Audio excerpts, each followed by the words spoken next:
자, 남은 두 자리를 잡아라. 지금 국민의힘 4강전 펼쳐지고 있죠.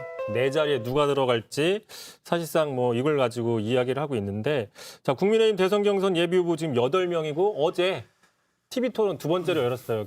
참고로 저희 시간에 열어서 저희는 좀 별로 좋지는 않습니다. 경쟁자가 돼가지고. 자, 양강 두 후보를 향한 추격자들의 공세. 여기서 양강은 굳이 얘기하지 않아도 대부분 다 인정하고 있죠. 자, 추격자들의 공세가 거센데 그 발언 먼저 듣고 이야기 계속하겠습니다.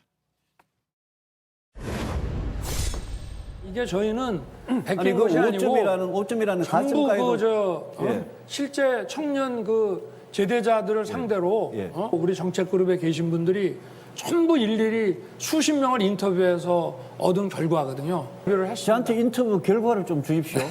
아니 진짜요. 알겠습니다. 어느 후보분들도 제가 낸 공약 갖다 쓰시고 싶은 걸 얼마든지 쓰십시오. 여기에는 뭐 특허권이 없으니까. 아니 저는 뭐 별로 갖다 쓰고 싶은 생각이 자, 우리 없는데요. 원후분이 근데 제가 또 살펴보니까 조국과 썸 타고 있는 게 또 있더라고요. 또 있었어요? 예. 검찰 수사권 폐지하고 보안 수사만 하게 하자. 근데 이게 조국의 검수완박이랑 똑같아요. 잘못됐어요. 그거 내 7대 공약에 다 들어가 있어요. 국민들이 보고 하태경 알고 후보님. 무슨 말인지 알게 될 겁니다. 다시 보고 지금 하태경 후보 네, 뭐 말씀드렸듯이 저희 썰전 라이브 시간에 저렇게 재밌게 했더라고요. 별로 안 좋은 것 같은데. 자, 먼저 박원석 의원님한테 물어볼 텐데 네. 지금 사실상 누구나가 다 인정하는 거죠. 4명을 뽑는데 윤석열 후보, 홍준표 후보는 들어갈 것이다. 순위는 뭐 어떨지 모르겠지만 결국 나머지 두 자리에 누가 들어갈 것이냐. 10월 8일 날 4명 컷오프 중에 그냥 단도직입적으로 한번 예측 좀 한번 해주실래요? 아니 일단 유승민 후보까지는 여론조사상 안정권으로 보여요. 나머지 한 자리가 과연 누구겠느냐. 그러니까 애초에는 경선이 시작될 때만 하더라도 당연히 최재형 후보가 들어갈 거다 이렇게 예측을 했는데 뭐 오늘도 전 국회의장께서 지지를 철회하고 최근에 너무 좌충우돌 하는 데다가 보기와는 다르게 그 진짜 뼛속까지 우파 보수 이런 모습을 보이면서 확장성이 있겠느냐. 그리고 감사원장이나 공직자 출신답지 않다. 이런 평가들이 따라서 저는 최재형 원장 쉽지 않아 보입니다. 그러면 한 자리가 누가 되겠느냐. 현재로 보면은 여론조사 추이나 또 경선 전체 판도로 봤을 때 저는 원희룡 지사가 들어가지 않겠나 예상합니다. 원희룡 지사.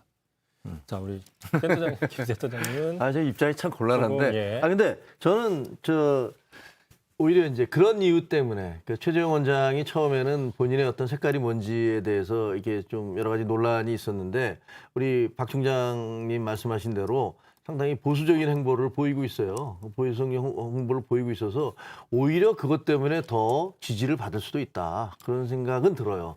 그래서 지금 실제로 또 여론조사 나오는 거 보면 오늘인가 뭐 제가 여론조사 여기서 얘기하면 안 되죠.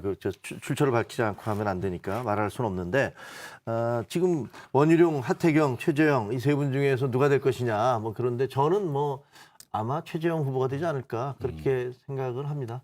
그러니까 유승민 전 의원은 뭐 들어가고 예, 그렇죠. 맞먹지 한 자리에 결국엔 최재형 전 감사위원장이 들어갈 것이다라고 보고 계신 거네요. 자, 뭐 앞으로 한 2주 있다가 이걸 나올 것 같은데 지금 말씀하신 것처럼 지금 그 중위권이라고 해야 되겠죠? 이 중위권 후보들의 이 뭐라고 해야 될까? 이제 전략이 좀 드러나고 있는 것 같아요. 지금 하태경 후보나 이런 경우에는 지금 홍준표 후보를 상대로 계속 조국 이슈를 가지고 얘기를 하고 있는데 지금 조국 이슈가 어떻게 보면 20대나 이런 쪽에서 좀 나는 그 민감한 이슈이기 때문에 그리고 또 유 후보 같은 경우에는 윤석열 후보를 향해서 지금 공약 베끼기 이재명 지사는 정책에는 저작권이 없다고 했지만 유승민 후보는 공약에는 저작권이 있다. 뭐 이렇게 얘기를 하고 있는 것 같아요. 이런 전략 잡는 게 어떻게 뭐 좋아 보인다고 보시나요? 아니면 그 하태경 의원 입장에서는 목표가 분명한 거죠. 그동안에 하태경 의원이 2030 지지를 만들기 위해서 여러 가지 그 민감한 어떤 공정 이슈 이런 걸 제기하면서 자기 나름대로는 기반을 쌓아왔다고 생각했는데 순식간에 홍준표 후보가 20대 같은 경우에 모든 지역과 또 모든 연령대를 막론해서 홍준표 후보가 압도적 1위를 하고 있어요. 다른 그렇죠. 후보들과 비교를 해서 약간 위기감이 들 수밖에 없을 것 같아요. 왜냐하면 거기서 표를 못 받으면 사실은 하태경 의원이 4강 안에 안착할 가능성이 굉장히 없는데 그래서 20대들이 예민해하는 그런 조국 이슈를 가지고 끊임없이 그 홍준표 후보의 약점을 공격하고 문제 제기를 하는 전략을 4강 안착 전략으로 삼은 게 아닌가 이렇게 보고요. 당연히 뭐 유승민 후보 같은 경우에는 지금 뭐 홍준표 후보하고는 서로 나눠 먹을 표가 별로 없다고 보고 다만 이제 윤석열 얼마 전까지 1위를 달렸던 이 후보로부터 표를 뺏어와야 된다는 그런 목적의식이 뚜렷하기 때문에 계속 이제 정책적으로 정치적으로 대립각을 세우고 있는 게 아닌가. 나름대로 뭐 그 전략적인 그런 어떤 토론들을 하고 있다고 봅니다. 저는 하태경 후보가 세 번째 토론에서 이 조국 수홍 이 부분을 어디까지 얘기할지가 궁금하긴 해요. 그러니까 두 번까지는 이제 상당히 먹혔잖아요. 예를 들면 처음에 그 얘기를 끄집어냈을 때 야 저게 뭐지라는 화제가 됐죠. 예. 화제가 되고 충격이 됐고 두 번째까지 가져왔는데 그러면서 이제 얘기하는 지난번 토론 보니까 어쨌든 사과하신 건 잘 됐고요. 왜냐면 그 다음날 바로 사과했잖아요. 그렇죠, 예. 국민의 뜻에 따라 그렇다면 나도 바꾸겠다라고 홍준표 후보가 얘기했기 때문에 이 두 번째까지는 끌고 왔는데 만약에 세 번째 토론에서도 똑같은 얘기를 하면 제가 보기에는 그거는 그때는 아마 하태경 후보한테 좀 역풍 같은 게 불지 않을까. 야, 뭐 그것만 가지고 그렇게 계속 물고 늘어지니 라는 얘기가 나올 수도 있어서 세 번째 하태경 후보는 어떻게 나올까. 그게 좀 궁금하긴 해요. 뭐 어쨌든 지금 두 분 다 하태경 후보는 하 후보한테는 좀 죄송하지만 그 뽑지는 않으셨습니다. 이건 뭐 주관적이기 때문에 지금 뽑은 게 최재형 후보였었잖아요. 네네. 분명히 내가 4강 안에 들어갈 거다. 근데 지금 뭐 언론도 그렇고 많이 나오는 게 캠프를 해체하고 최재형 다음을 찾겠다고 가는 게 약간 보수적인 흐름으로 가고 있다. 뭐 말씀하셨지만, 근데 이게 오히려 윤석열 후보랑 싸우는 게 아니라 지금 당내에서 상당히 그 극강의 보수 스탠스를 유지하고 있는 황교안 후보랑 싸우는 거 아니냐, 뭐 이런 지적이 분명히 또 나오더라고요. 맞아요. 어떻게 보세요? 네. 그런 것 같아요. 그러니까 지금 저 지지도 추이를 보면은 황교안 후보가 전체적으로 좀 침체되는 그런 분위기가 있는 것 같아요. 그래서 나름대로의 뭐 전략이겠죠, 그게. 그 후보들마다의 전략인데, 최재형 원장님 같은 경우는 좀 뭐 보수 쪽에 그 이전에는 좀, 저분은 뭐 색깔이 뭐일까라는 부분들에 대해서 좀 이제 이 약간 헷갈리는 부분이 있었는데, 확실한 보수 스탠스를 잡고 가고 있는 게 아닌가 그런 생각이 들어요. 그게 나쁜, 본인 표라는 입장에서만 보면 나쁜 것도 아닌 것 같은 느낌이 들고. 문제는 이제 논란이 되는 게 뭐 당연히 보수적인 입장 가져가는 게 뭐라고 하는 게 아니라 뭐 어제도 그랬지만 일주일 전에는 가덕도를 해야 된다라고 얘기를 했다가 일주일 만에 안 된다.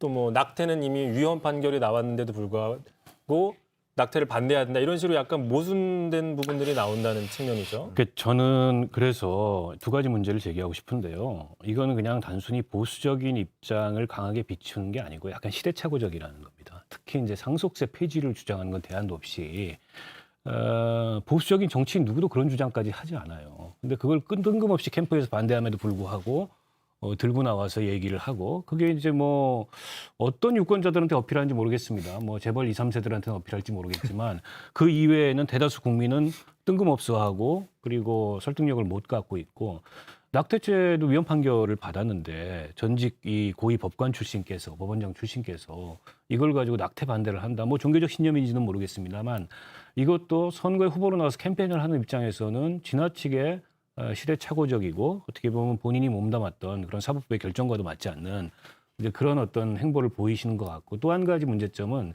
오락가락한다는 겁니다. 지금 가덕도 저는 물론 가덕도 이 신공항 원점에서 재검토해야 된다는 입장에 동의합니다. 하지만 보수 정당의 경선 레이스에서 보면 이거는 부산 경남 지역의 영민을 건드리는 문제예요. 근데 일주일 전엔 찬성했어요. 일주일 뒤에 반대하고 오늘 그 반사 작용으로 정의화 의장, 뭐 김미화 의원 지지를 철회했지 않습니까? 그래서 이분이 아직 어떻게 보면 준비가 안 됐다는 게 이런 데서 여실히 좀 드러나고 있는 게 아닌가. 그래서 저는 이게 보수적인 스탠스를 취하기 때문에 그 득표를 할 거다라고 보기에 너무 오락가락하고 오히려 황교안 후보 같은 경우에 좀 터무니없지만 4.15 부정선거 싱글 이슈를 가지고 계속 그거를 물고 늘어지고 있거든요. 나름 일관성은 있어요. 그래서 지금 최재형 원장이 황교안 후보하고 경쟁을 할 땐가 그런 측면에서 봤을 때 약간 전략적인 판단도 잘못하고 있는 게 아닌가 싶습니다. 제가 예를 들면 그런 주장에 동의한다는 건 아니니까요. 근데 전 단지 어떤 전략적으로 볼 때는 그런 식의 전략을 쓸 수도 있겠구나라는 것들을 말씀드리는 거죠. 예, 알겠습니다. 캠프에 계셔가지고 이제 다른 얘기를 못 하시는군요. 뭐 어쨌든 캠프에 있었죠. 2주 남았어요. 2주 남았으니까 지금 이제 말씀하신 이 예측 분명히 저희 이제 정산합니다. 다다음 주 금요일 날 네. 나오셔가지고 아, 그러지 마세요. 어느 분의 그 전망, 정치적인 전망이 더 맞는지 한번 분명히 그에 대한 그 분명히 네. 있습니다. 결과에 대해서도 책임을 지셔야 되고 네. 아니, 자, 책임까지 지라고 그래. 발언을 좀 더 하시더거나 뭐 이런 식의 저희들이 좀 뭐 페이버를 드릴 수 있습니다. 알겠습니다. 자, 오늘 뭐 아무튼 두 분 나오셔가지고 오늘 금요일인데 나와주셔서 감사하고요. 자, 두 분 말씀 여기까지 듣겠습니다. 네, 감사합니다. 고생했습니다. 고맙습니다.